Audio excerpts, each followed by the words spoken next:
yeah, I think we're just going to slide this one right here and make it, one of those double penetration type weeks. Welcome in. Thanks for stopping by again on such short notice. We are back with another edition of IDP. This time around, we have new indie music from Norway, New Zealand, Denmark, and also Israel. I'm back from a quick trip to the Philippines, which was last weekend. I actually had grand plans of visiting a couple specific record stores that I've been wanting to check out in the city of Manila. I even planned my itinerary around it being on my way to another destination. But all of that kind of went out the window when I determined that neither of the stores were open on the day that I was there, on a Friday. I should really know better. I should be looking at these things, but stores closed on a Friday. 2 stores, both closed on Friday. It's kind of strange, but it's not unheard of and definitely something I should have been aware of looking at ahead of time. Anyway, feel free to grab yourself an ice cold beer and let's go ahead and get started. First up, we have the latest full-length LP for the Norway-based group called the High Watermarks. The name of their latest album is Consult the Oracle, and it's out now on Meritorio Records. So actually this band has members based in both the United States and Norway, and it features a founding member of the Elephant Six Collective, Hillary Sidney, who's also founding member of the band Apples in Stereo, the drummer also for the band Apples in Stereo. And the band also features Per Ol Bratseth, which I guaranteed I'm saying incorrectly, of the bands Palermo and Syndrome. Yeah, so this is an Elephant Six related band, if you will. They had a great run of kind of pandemic era records, a 3 LP span released in quick succession, that all 3 of those albums came out on the Minty Fresh Records label. They recently signed with Meritorio Records, the Spanish, or Spain-based record label, and this is their first release with that label, and I believe their 7th LP overall. This is fuzzy lo-fi, indie pop, psychedelic pop type rock music with Per and Hillary trading off on lead vocals. It still remains difficult not to draw the comparisons to early Apples in Stereo, just that kind of has that sound. And definitely fans of any Elephant Six Collective type groups will obviously have a lot to like with these guys. I would say this album is less immediate and less buoyant, at least generally speaking, versus the previous 3 LPs, but I am still really enjoying it, and it has certainly grown on me with repeat listens. I would say as a starting point, or maybe like for the uninitiated when it comes to the High Watermarks, this might not be the album that I pick, say, to start with.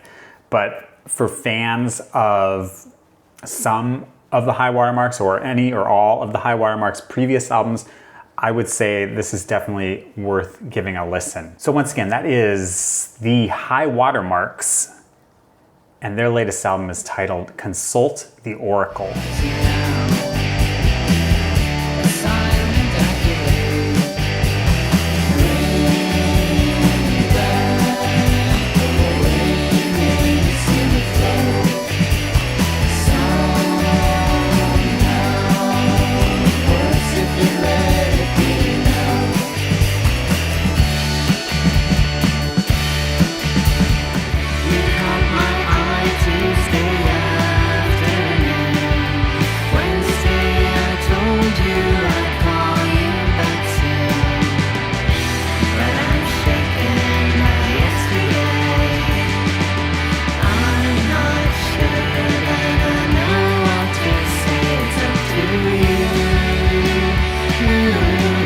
All right, so almost 20 years since their last LP, the Auckland, New Zealand group, which is led by Buzz Moeller, and they call themselves Voom. They've returned with their latest album, which is called Something Good Is Happening. It's out on Flying Nun Records. This group has been around since the 1990s, but I believe this is only their third album. It's a very 90s alternative guitar rock sound, some jangly alternative pop, some more grungy guitar sounds, some just more pop in general. Some of it does get a little lo-fi / weird, with what I would say just a hint of maybe somebody like Sparkle Horse coming to mind. But mostly a sort of 90s alternative power pop vibe. I will say that a few of the songs, or a few of the tracks, have an almost unfinished kind of demo feel, kind of, more lo-fi, I would say. A couple years back, maybe it's even a few years back now, there was a standalone single released by Voom that also featured Phaser Days, or Amelia Murray, aka Phaser Days, guesting on that track. And that song was called Magic, and I'm glad that they have included that on this LP as well. Really enjoyed that single when it was released, I guess back a few years ago. Anyway, 90s lo-fi, catchy alternative rock / indie pop type fans might want to give this one a shot. That is the band called Voom, and their latest album is titled Something Good Is Happening.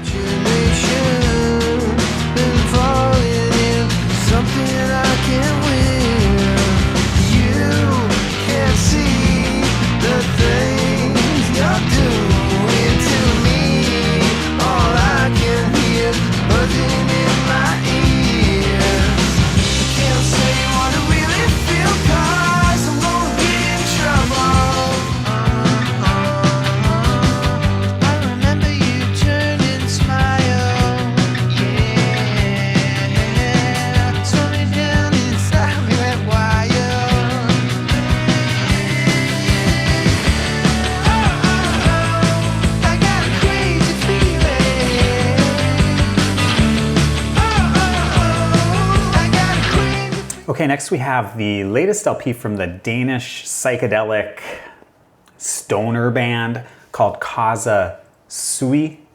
Is that how I'm going to say it? That's how I'm going to say it. This one is called In Flux, and it is out, of course, on Paraiso Records. This has an improvised, hypnotic feel with elements of krautrock, post-rock, jazz fusion.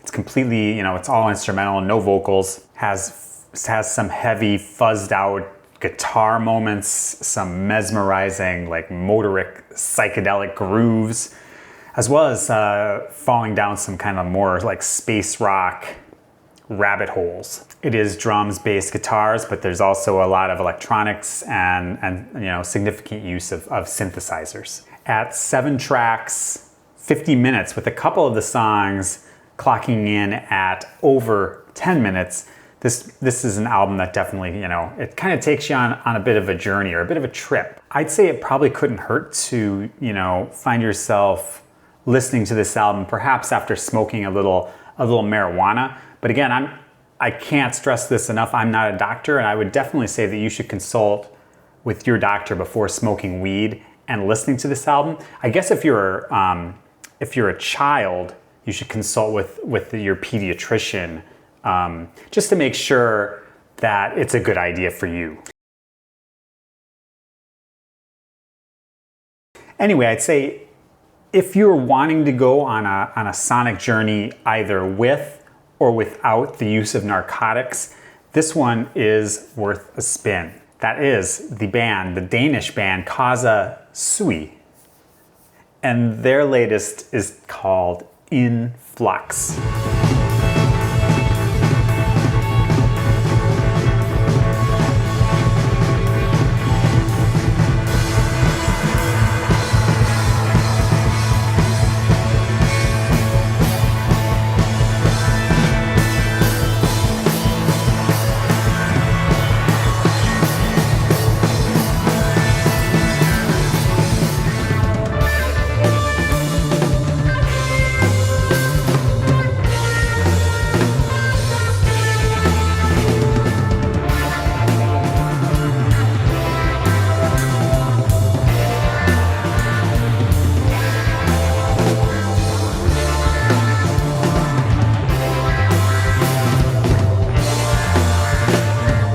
Okay, next we have the second full-length LP from the Tel Aviv quartet called Shoken Boys. Their album is titled Night Flight, and it's out on the Old Bad Habits label. This is dreamy jangle pop with a bit of surf pop in there as well. Maybe a little slacker rock also. Very C86 and Sarah Records vibes, as you can imagine. Lo-fi, hook-filled, quick guitar pop. This is another one of those, what I would call a fairly short album or LP. It's 8 songs. The physical release is on 10-inch, like a 10-inch vinyl record. This is high level jangle pop. Might be a little too hazy lo-fi for some folks, but I definitely recommend this to the pop kids out there. Worth giving a try. You might wind up loving it. Once again, from Israel, that is the band Shoken Boys, and the name of their album is Night Flight.